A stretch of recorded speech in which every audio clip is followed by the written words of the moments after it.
Mais où là où y est? J'arrive. Où là? Avec RL Location, un service de qualité, une prise en charge à l'aéroport de qualité et des voitures de qualité. Ah ouais, d'accord. C'est kilométrage illimité, assistante tout risque inclus, assistante 7 jours sur 7, même les jours fériés. Ils ont un large choix de véhicules. Ah quand même. Baquet. On nous quoi? Avec RL Location, nous caillons tout partout.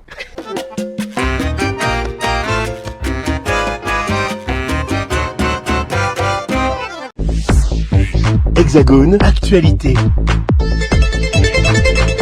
Nous poursuivons avec les réactions suite à cette rencontre dîner à l'Elysée avec les élus ultramarins. En ma compagnie, Élie Califert qui était présent aussi à l'Elysée hier soir. Alors, qu'avez-vous retenu de cette rencontre pour parler de l'avenir institutionnel de la Guadeloupe avec le président, M. Califert? Écoutez, vous avez bien remarqué que le président nous convoquait, disons, dans un contexte particulier, sans gouvernement, avec une assemblée d'une composition particulière. Bon, c'est vrai qu'il honorait un rendez-vous que nous avions avec lui depuis tantôt et qui avait été repoussé, puis repoussé.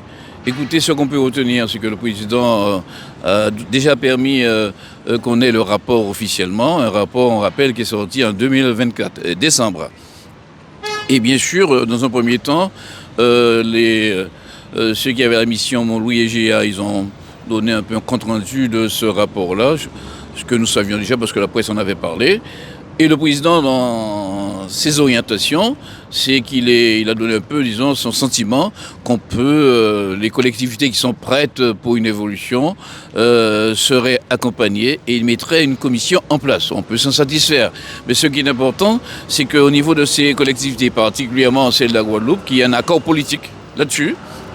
Un accord politique même, pas simplement le Congrès qui pourrait donner des votes de résolution, mais un accord politique. Et bien sûr qu'on continue à sensibiliser les populations.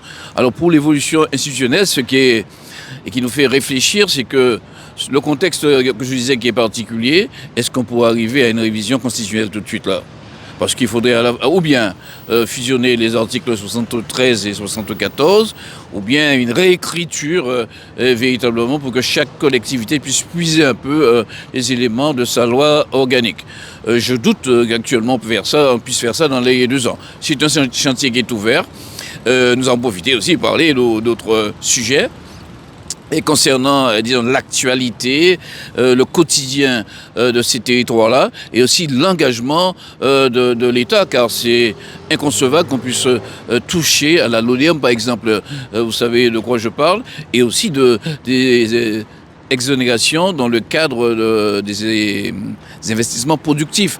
Tout ce qui va poser problème, un problème de développement, un problème de cohésion sociale et qui va plonger nos territoires, on va dire, non seulement dans la désespérance, mais dans une dépréciation de l'économie. Donc le président a parlé. Il a fixé des axes d'agenda pour avancer. Il n'y a pas d'agenda particulier. Les commissions ne sont même pas composées. On ne sait pas de qui et quand elles seront composées. Simplement, il a confirmé un accord qu'il avait déjà et bon, qu'il a profité avec un peu de dilatoire pour les rapporteurs.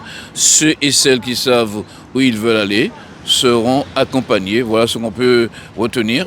Mais disons, il fallait que les territoires soient entendus, c'est important, et que chacun puisse préciser là où il en est.